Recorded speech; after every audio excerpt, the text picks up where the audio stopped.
The Lord will return. The Lord will return. దేవుడు ఆయుసు ఇచ్చినంత ప్రభు చదువు కావాలి, ఉద్యోగం కావాలి, ప్రొఫెషన్ అవ్వాలి, నేను సేవకుడుగా మారాలి, గొప్ప సేవకుడుగా మారాలి, ఇంటర్నేషనల్ అవ్వాలి.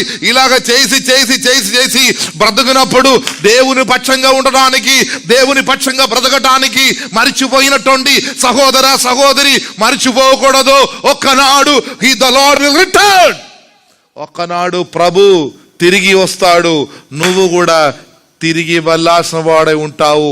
ఆ సమయంలో దేవుడు మనకు తోడుండడు. దేవునితో ఉన్నవాడే ఎత్తబడతాడు. ఇప్పుడు చెప్పు దేవునికి స్తోత్రం. దేవుడు తోడున్నవాడెవడు ఆనాడు ఎత్తబడరండి.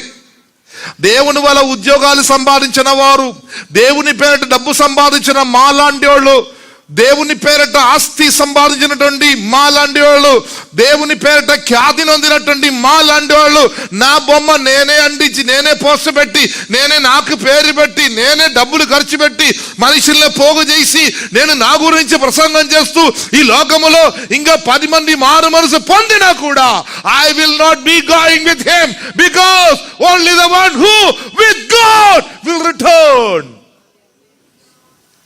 దేవుడు తోడున్నవారు కాదమ్మా, దేవునితో ఉన్నవారు ఎత్తబడతారు. ఆనాడు నువ్వు ఉంటావా ఆ ఎత్తబడటములో? దేవునికి స్తోత్ర. ఆనాడు నువ్వు ఉంటావా ఆ దినము? ఈనాడు దేవుడు నీ కోసం ఉన్నాడు.